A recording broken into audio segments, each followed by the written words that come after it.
Nah kalian Wahabi datang ke Indonesia, kalian gak mau tawassul, silakan. Kalian gak mau tabaruk, silakan. Kalian gak mau ziarah kubur, silakan.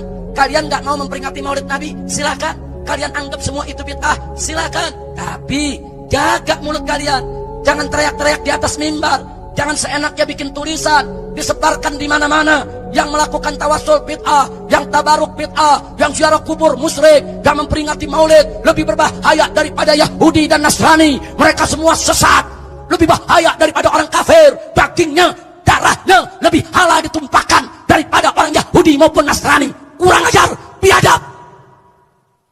Otakmu pakai. Ini negeri Ahlus Sunnah. Ya Ahlus Sunnah, As-Salafiyun selalu dituduh orang-orang yang suka mengkafir-kafirkan orang.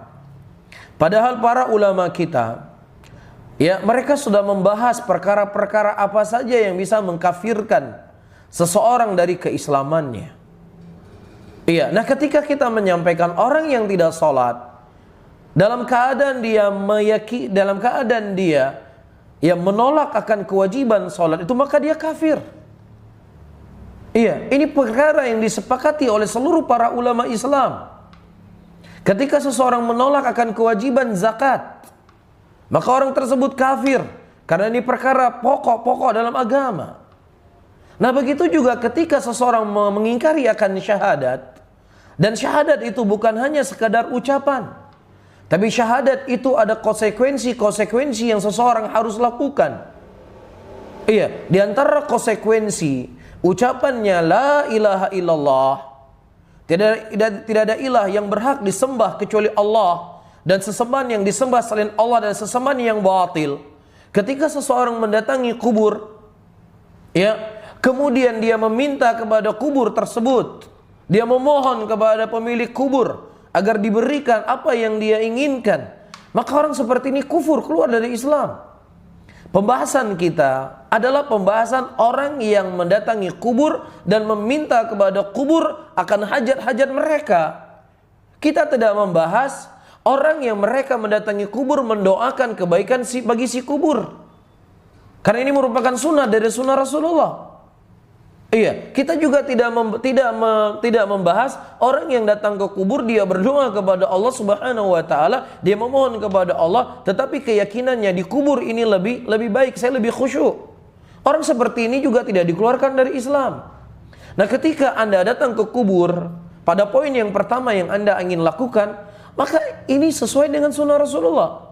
Nah yang kedua, kalau Anda melakukan poin yang kedua, Anda berdoa kepada Allah tapi di samping kuburan, dengan keyakinan di kuburan ini saya lebih khusyuk dalam saya berdoa dan saya minta kepada Allah, ini juga tidak dikafirkan.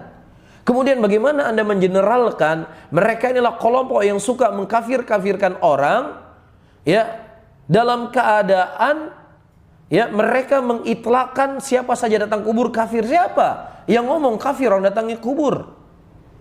Ya, ini merupakan bentuk kedustaan. Saya alamuna ghadan manil kadzabul asyir. Akan datang, akan ketahui siapa sebenarnya pendusta, siapa sebenarnya yang suka mengkafir-kafirkan muslimin. Iya, inilah bagian kebohongan, bagian dari kedustaan. Dan ini bukan sesuatu yang baru, bukan hanya terjadi di tahun 2020. Siapa kita dibandingkan Imam Ahmad rahimahullah? Siapa kita dibandingkan imam-imam Al-Hasan Al-Basri dan yang lainnya? Dan Imam Ahmad rahimahullah juga tidak selamat dari tuduhan beliau itu telah keluar dari Islam. Sampai-sampai beliau dipenjara, sampai-sampai beliau disiksa, ya, divonis orang yang tidak berhak untuk diucapkan salam. Maka ketika Imam Ahmad mengucapkan salam kepada pemimpin pada waktu itu, dia tidak mau mengucapkan salam karena keyakinan dia Imam Ahmad telah keluar dari Islam, karena Imam Ahmad mengatakan Al-Quran adalah kalamullah, bukan makhluk. Jadi ini bukan perkara yang baru, saudara-saudaraku muslimin. Ya, dan terkadang orang-orang yang menuduh kita suka mengkafir-kafirkan orang, justru mereka mengkafir-kafirkan orang yang berseberangan dengan mereka, yang syariat tidak datang untuk menyebutkan akan kekafirannya. Dan tidak ada satupun ucapan ulama mu'tabar dari kalian imam mazhab yang 4 ataukah dari imam-imam yang lainnya yang menyebutkan perbuatan tersebut keluar dari Islam.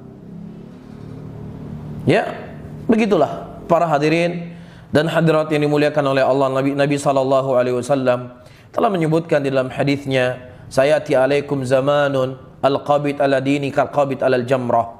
Ya, akan datang kepada kalian suatu zaman, suatu masa di mana orang yang berpegang di atas agama seperti memegang bara api.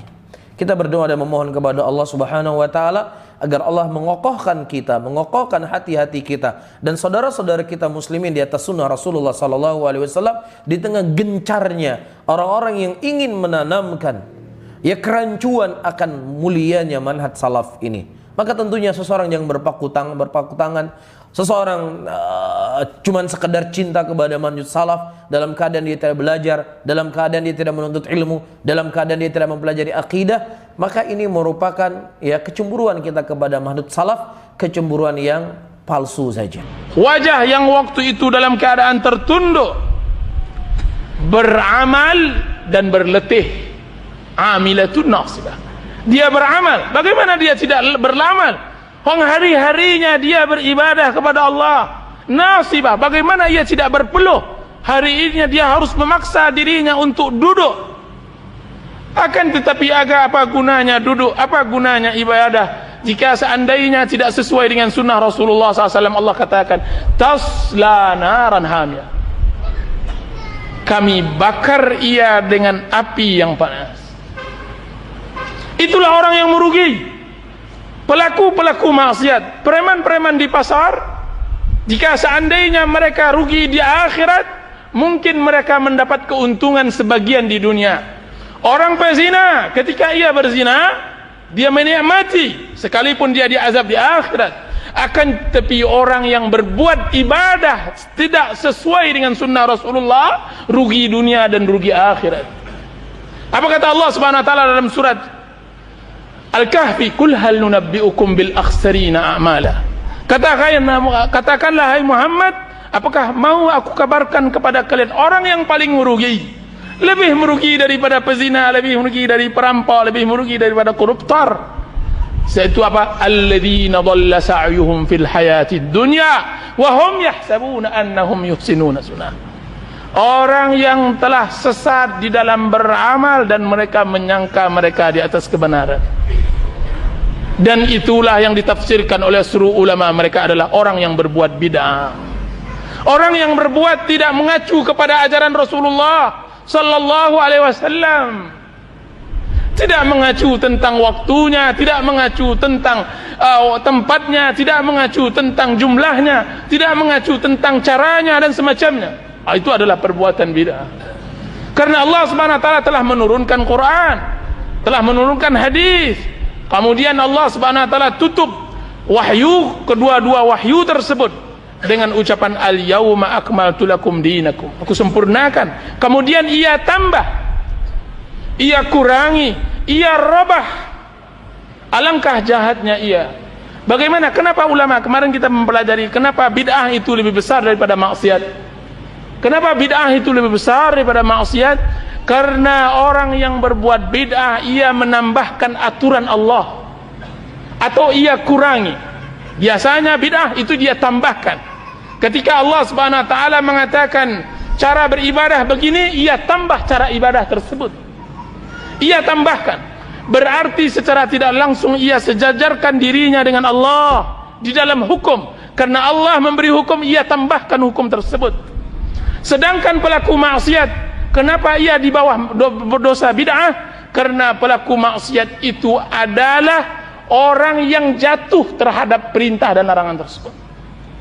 Sesungguhnya orang yang merubah peraturan yang telah dibuat oleh sang raja jauh kurang ajarnya daripada seorang rakyat yang jatuh terhadap kesalahan tersebut. Itu logika di dalam masalah dunia. Bayangkan jika seandainya itu hubungannya dengan Allah Azza wa Jalla yang jauh lebih mulia. Orang-orang yang merubah peraturan raja, dia begitu zalim, sangat tidak bisa diterima dan tidak dimaafkan. Berbeda dengan rakyat yang telah berusaha melakukan peraturan tersebut, akhirnya dia tergelincir. Itu mudah dimaafkan. Makanya bid'ah tidak dimaafkan sebagaimana dimaafkannya maksiat.